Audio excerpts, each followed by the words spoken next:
Consultants बोलते हैं कि आपका ब्लैंक पासपोर्ट है, ले ब्लैंक पासपोर्ट वीजा लग जाएगा। ऐसा बिल्कुल भी कुछ नहीं है और ऐसा कभी भी नहीं था। यहाँ ये वो मुल्क है जिसमें आप किसी न किसी तरह पहुंच जाओ तो आगे आपके पास रास्ते खुल जाते हैं।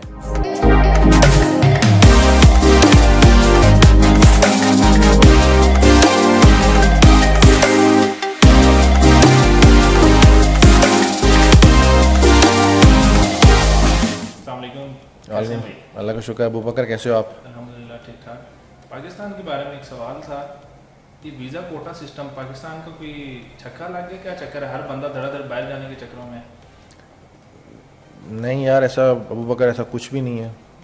मैं भी सुन रहा हूँ कंसल्टेंट्स मार्केट में उन्होंने आवाज़ लगाई है कि वीज़ा लग रहा है, खुले वीज़े लग रहे हैं, पासपोर्ट लाएं और वीज़े लगवाएं। ऐसा बिल्कुल भी कुछ नहीं है और ऐसा कभी भी नहीं था। ठीक है। 3 तरह के कंसल्टेंट्स ना मार्केट में हमेशा काम करते हैं। एक वो कंसल्टेंट होता है जो जेन्युइन काम कर रहा होता है, वो तमाम डॉक्यूमेंट्स आपसे लेगा, आपसे बनवाएगा। एक वो कंसल्टेंट होता है जो डॉक्यूमेंट्स खुद बना देगा आपके। ठीक है। और एक वो होता है जो कुछ भी नहीं करेगा, सिर्फ आपका वीज़ा प्रोसेस कर देगा। ठीक है।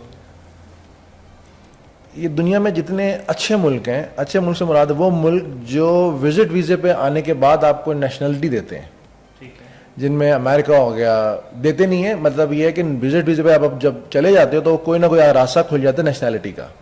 उनमें आपके ये अमेरिका हो गया, कनाडा हो गया, इंग्लैंड हो गया, ऑस्ट्रेलिया हो गया, यूरोप के मुल्क हो गए। यहाँ ये वो मुल्क हैं जिसमें आप किसी न किसी तरह पहुँच जाओ तो आगे आपके पास रास्ते खुल जाते हैं। टाइम लगेगा, कई साल लग जाएंगे आपको नेशनैलिटी की लाइन में लगते लगते आते आते, लेकिन कुछ ना कुछ करके आपको काम हो जाएगा आपका। ये तमाम मुल्क, इनकी गवर्नमेंट जानती है कि आप किसी भी तरह से विजिट वीज़ा लेके यहाँ पे पहुँचना चाहते हो, तो वो मेक श्योर करती है कि आपको तब वीज़ा दे जब उनको यकीन हो कि आपने वापस जाना है। अब इनमें कुछ मुल्क ऐसे हैं जो आपसे वीज़ा इंटरव्यू नहीं लेते और कुछ मुल्क ऐसे हैं जो वीज़ा इंटरव्यू लेते हैं। अमेरिका वो मुल्क है जो आपसे वीज़ा इंटरव्यू नहीं लेता, सॉरी वीज़ा इंटरव्यू लेता है। अमेरिका वो मुल्क है जो आपसे वीज़ा इंटरव्यू लेता है। आप कोई डॉक्यूमेंट सबमिट नहीं करते, फॉर्म फिल करते हैं, फॉर्म पे अपनी तमाम इन्फॉर्मेशन डालते हैं और फॉर्म सबमिट कर देते हैं और आपको वीज़ा की डेट मिल जाती है और वीज़ा इंटरव्यू की डेट मिल जाती है और आप जाके इंटरव्यू देते हैं। तो अमेरिकन का जो इमिग्रेशन सिस्टम है वो आर्टिफिशियल इंटेलिजेंस बेस्ड है। आपका फॉर्म ऑलरेडी एनालाइज हो चुका होता है, वीज़ा ऑफिसर उस फॉर्म के बेस पे ऑलरेडी अपना डिसीजन बना चुका होता है कि उसने वीज़ा रिजेक्ट करना है या वीज़ा उसने आपको देना है। इंटरव्यू में वो सिर्फ ये जज कर रहे होते हैं कि जो कुछ इंफॉर्मेशन आपने फॉर्म में डाली है वो सही है या गलत है। अगर आपने जो इंफॉर्मेशन दी है उनको लगे वो सही है और वो ऐसी इंफॉर्मेशन है जो शो करे कि आपके पाकिस्तान के साथ टाइज बहुत स्ट्रांग है और आप वापस आएंगे, तो आपको वो वीज़ा ग्रांट कर देंगे। और उनको लगे कि जो इन्फॉर्मेशन आपने डाली है या तो वो झूठ है या वो ये फैक्ट इस्टेब्लिश नहीं करती कि आपके टाइज पाकिस्तान के साथ स्ट्रांग है और आप वापस आ जाएंगे, तो वो आपको वीज़ा डिनाई कर देंगे। ठीक है। अगर उनका दिल चाहा तो उन्होंने आपसे कोई डॉक्यूमेंट्स मांग लेंगे इंटरव्यू के दौरान, नहीं दिल चाहेगा तो नहीं मांगे, उनको जरूरत नहीं महसूस होगी वो कोई डॉक्यूमेंट नहीं मांगेंगे आपसे। ठीक है। अब अमेरिका में क्या होता है कि कंसल्टेंट्स बहुत सारी फेक इंफॉर्मेशन फॉर्म में डाल देते हैं क्योंकि कंसल्टेंट्स को पता है कि डॉक्यूमेंट सबमिट ही नहीं कराने, और अगर डॉक्यूमेंट साथ लेके आप जाएंगे भी तो कंसल्टेंट्स आपको फेक डॉक्यूमेंट्स दे देते हैं क्योंकि वो ये बात जानते हैं कि ऑन द स्पॉट डिसीजन होना है वीज़ा डिनाई का या वीज़ा ग्रांट का, तो on the spot documents verify नहीं हो सकते। ठीक है। तो वो क्या करेंगे, वो आपको फेक डॉक्यूमेंट्स आपके हाथ में पकड़ा देंगे कि अगर वीज़ा ऑफिसर ने डॉक्यूमेंट्स मांगे, कोई बैंक स्टेटमेंट्स वगैरह मांगी, कोई और सर्टिफिकेट्स मांगे, तो आपने वीज़ा ऑफिसर को सर्टिफिकेट्स और डॉक्यूमेंट्स, बैंक स्टेटमेंट्स दिखा देनी है और वो कन्विंस हो जाएगा, वो आपको वीज़ा दे देगा। ठीक है। ये जो वीज़ा ऑफिसर्स होते हैं ना, ये दिन में हंड्रेड्स ऑफ कैंडिडेट्स का वीज़ा इंटरव्यू ले रहे होते हैं। इनका इतना तजुर्बा होता है कि ये साइकोलॉजिस्ट होते हैं, ये आपकी शक्ल देख के बता रहे होते हैं कि आप झूठ बोल रहे हैं या सच बोल रहे हैं। लेकिन होते हैं इंसान है, तो गलती इनसे भी हो सकती है। मेरे सामने ऐसे बहुत सारे केसेस हैं जिन्होंने सारे डॉक्यूमेंट्स फेक बनाए अमेरिका के इंटरव्यू के लिए और अच्छा इंटरव्यू प्रिपेयर किया हुआ था, वीज़ा ऑफिसर ये ना जान सका कि सच बोल रहे हैं झूठ बोल रहे हैं और उनको वीज़ा ग्रांट कर दिया गया। लेकिन चांसेस ये से फ्लूक कम लगते हैं, ये लग जाता है पर कम लगते हैं। कुछ 100 में से 2, 4, 5 के इस तरह के फ्लूक लग जाते होंगे। 95% वीज़ा रिजेक्ट हो जाता है फेक डॉक्यूमेंट्स के ऊपर, क्योंकि वीज़ा ऑफिसर आपको देख के पहचान लेता है कि यार आप सच बोल रहे हो या झूठ बोल रहे हो। ये जो 100% सक्सेस रेशो लोग बोलते हैं, मैं कनाडा की वेबसाइट चेक कर रहा था, वो कहते हैं कि आपकी सब कुछ क्लियर है, आपके डॉक्यूमेंट्स क्लियर हैं, हमारी मर्जी होगी तो हम उसको अप्रूव करेंगे। तो ये जो 100% सक्सेस रेशो वाला है, ये क्या है? देखिए 100% तो सवाल ही पैदा नहीं होता, मुमकिन ही नहीं है। जो 100% कह दे वहीं से उसका चैप्टर क्लोज कर दें, ये तो मुमकिन ही नहीं है, हो ही नहीं सकता। ठीक है। जब आप अमेरिका के इंटरव्यू देने जाते हैं ना, तो वहाँ पे 4-5 डिफरेंट विंडोज होती हैं जिसमें डिफरेंट एजेंट्स, इमिग्रेशन ऑफिसर्स आपके इंटरव्यू ले रहे होते हैं। तो कोई बंदा कह भी देना, अव्वल तो ये मुमकिन ही नहीं है कि कोई कंसल्टेंट कह के मेरी सेटिंग में अंदर हुई है, ये तो हो ही नहीं सकता, मुमकिन ही नहीं है। और आपको पता ही नहीं होता कि किस विंडो पे आपकी बारी आने वाली है, ये भी बात आपको पता ही नहीं होती है। ठीक है। तो 100% तो सवाल ही पैदा नहीं होता। अमेरिका का छोड़कर किसी और मुल्क का, किसी और अच्छे मुल्क का मुमकिन ही नहीं है। ठीक है। अच्छा, मैं बता रहा था कि अमेरिका वो मुल्क जो इंटरव्यू लेता है तो डॉक्यूमेंट सबमिट नहीं करवाने पड़ते।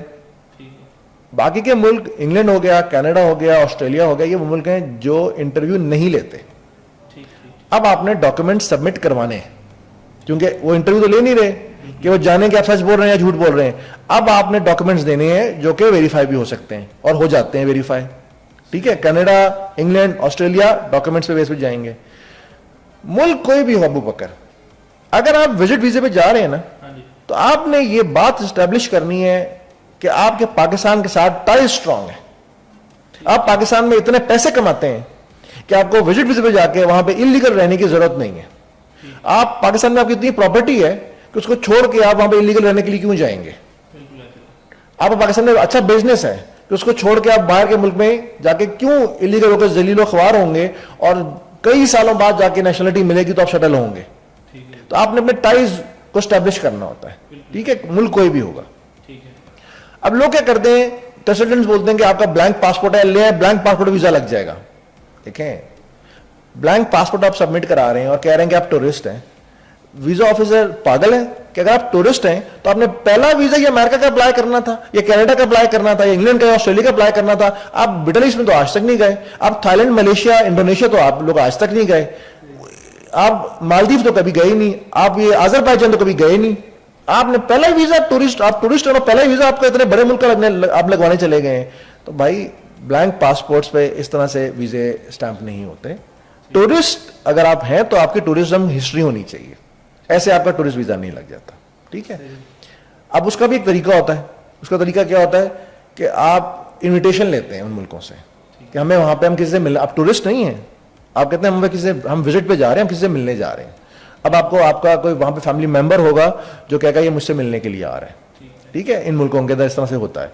तो उसकी बेस पे आप फिर भी अपना वीजा अप्लाई कर सकते हैं। लेकिन ब्लैंक पासपोर्ट जो होता है ना, ये एक रेड फ्लैग होता है, ये एक रेड फ्लैग है। अनलेस कि आप अपने जाने की रीजन बहुत स्ट्रांग शो करें और आपका जो पाकिस्तान में आपकी बेस है ये बहुत स्ट्रांग होनी चाहिए। वो जो कोई बुलाता है उसको स्पॉन्सरशिप कहते हैं, क्या कहते हैं? वो कोई आपको स्पॉन्सर करता है, लेकिन उसमें कोई बहुत बड़ा उसका स्पॉन्सर का रोल, बहुत बड़ा रोल स्पॉन्सर का नहीं होता है। ठीक है। स्पॉन्सर सिर्फ ये वहाँ का लोकल होता है, जरूरी नहीं है कि वो वहाँ का नेशनल हो। स्पॉन्सर वहाँ पे स्टूडेंट पढ़ने भी गया होगा, अपने पेरेंट्स को इनविटेशन भिजवा सकता है कि स्टूडेंट वहाँ पे, लेट्स से कनाडा में स्टूडेंट पढ़ रहा है तो बोला मेरे पेरेंट्स मुझसे मिलने आना चाहते हैं, तो वो उनको इनविटेशन सेंड करेगा कि मेरे पेरेंट्स मुझसे मिलना आना चाहते हैं। और ऐसे बहुत सारे केसेस हैं जिसमें बच्चे पढ़ रहे होते हैं, पेरेंट्स से मिलने जाते हैं, आते हैं। देखिए, सिर्फ आपने स्टैब्लिश क्या करना है कि आपके पाकिस्तान के साथ टाइज स्ट्रांग है, तो आपका वीजा लगेगा, लग जाना चाहिए। उनकी डिस्क्रिशनरी पावर्स होती हैं, ये बात याद रख लीजिएगा। उनकी मर्जी है वो वीजा आपको दें या ना दें। अगर उनको लगता है वो सेटिस्फाई नहीं हुए तो वो वीजा आपको नहीं देंगे। ठीक है।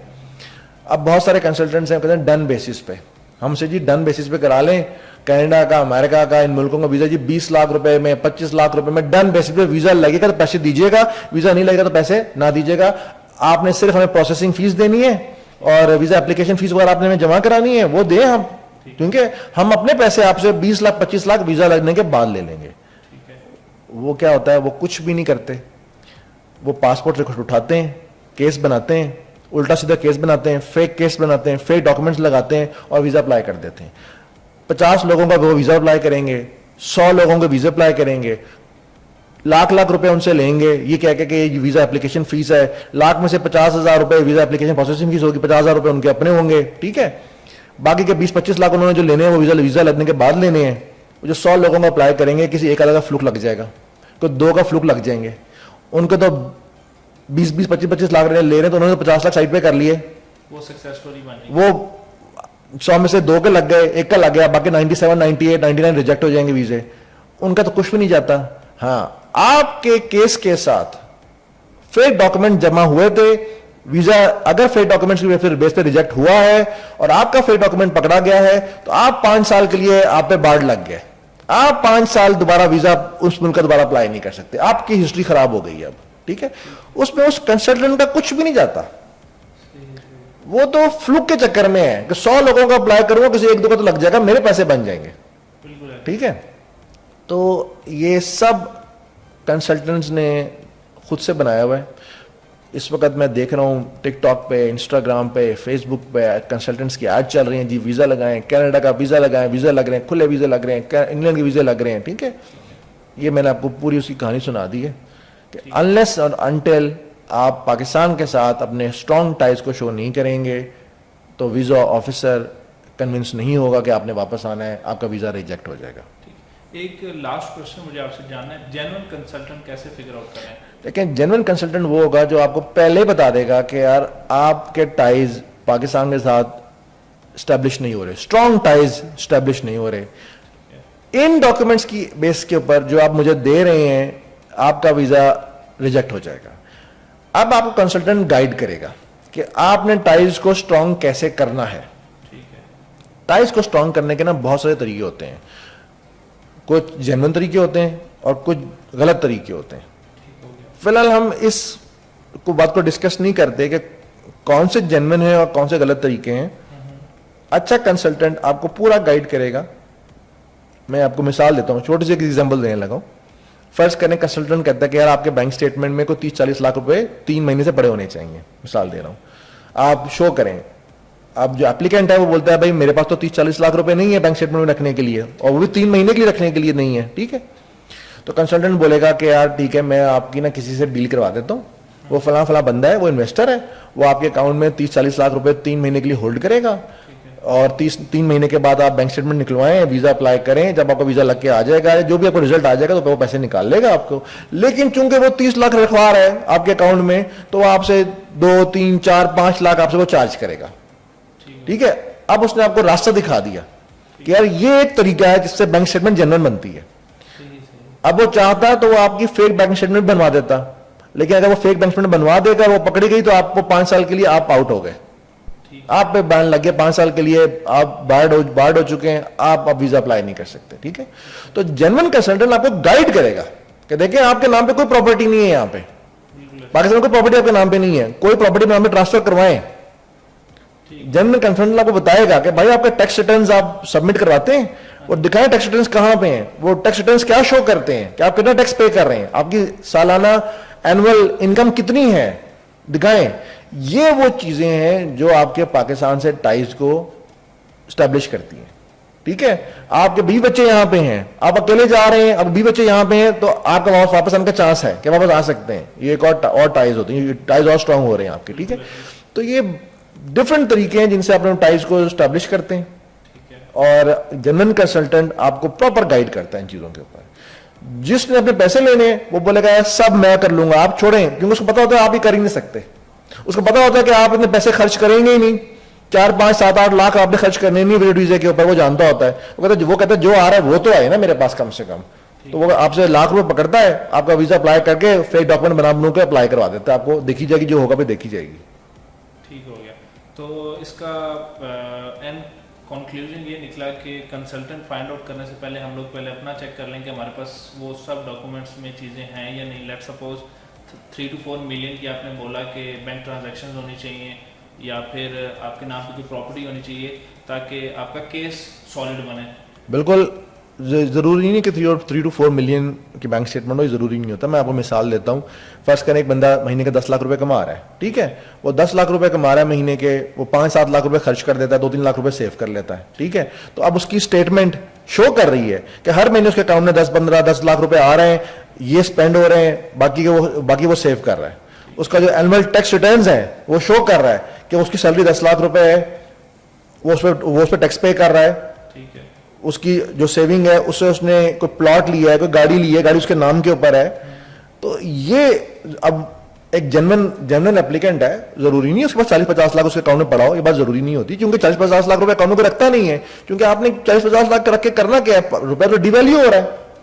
तो 50 लाख 60 लाख करोड़ रुपए पैसे अकाउंट में रखने तो मतलब डिवैल्यू करवाना होता है ना, तो आप उससे एसेट बाइंग करते हैं, लेकिन आप जो भी उससे आपने एसेट बाई किया था वो आपके नाम के ऊपर होता है, उसका डॉक्यूमेंट्री एविडेंस होता है कि आपके नाम पे ये है, और आपके अकाउंट में इतने पैसे होने चाहिए कि जो आप 1 महीने का टूर लगाने जा रहे हैं वो आप उसका खर्चा उठा सकें।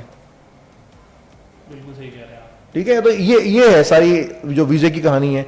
तो इसलिए मैंने इस वक्त मैं देख रहा हूँ हजारों लोग वीजा अप्लाई कर रहे हैं और रिजेक्ट करवा रहे हैं, और फिर वो वापस आ रहे हैं कंसल्टेंट के पास आके उनको गालियां दे रहे हैं कि हमारा वीजा रिजेक्ट करवा दिया, कंसल्टेंट को कह रहा है जी कि आपके डॉक्यूमेंट सही नहीं थे, ये नहीं था, वो नहीं था।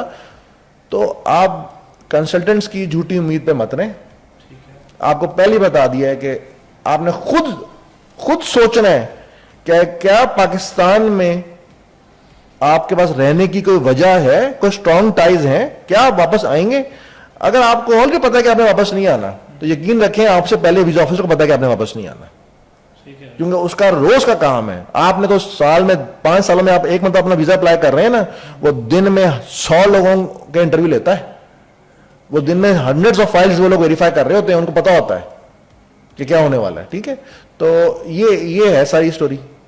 चले मैं उम्मीद करता हूँ जितने भी लोग बाहर अप्लाई करना चाह रहे हैं उनके लिए बड़ी मुफीद वीडियो होगी, और ये सब कुछ हम लोग कोशिश करते हैं कि पाकिस्तान में पब्लिक अवेयरनेस लेके आएँ। आप बाहर जाना चाह रहे हैं या विद इन पाकिस्तान कुछ भी करना चाह रहे हैं, हम उससे रिलेटेड मजीद वीडियोस में आपको गाइड करते हैं। अच्छा, एक और बात बकर मैं ऐड करूंगा यहाँ पे, वीजा पॉलिसीज चेंज होती रहती हैं, नई नई स्कीम्स आती रहती हैं।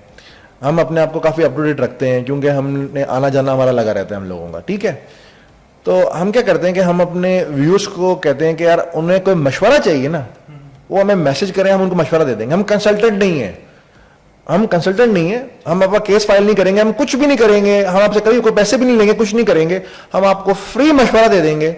अगर आपको किसी कंसल्टेंट ने कोई भी कहानी सुनाई है, आप हमें एक मतलब मैसेज कर दें, हम आपको गाइड कर देंगे कि ये जो कह रहा है ये सही है, ये झूठ है, ये सच है, ये होने क्या वाला है। तो ये हम जरूर कर सकते हैं कि हम आपको आपके मैसेजेस का रिप्लाई करेंगे, आप हमसे मशवरा ले लें कि क्या करना चाहिए। आप हमसे ये मशवरा भी ले सकते हैं कि किस मुल्क में जाना चाहिए, हम आपको ये भी बता देंगे कि इस वक्त किस मुल्क में जाना बेहतर है और किस मुल्क में जाने का कोई फायदा ही नहीं इस वक्त। ठीक हो गया, ठीक है।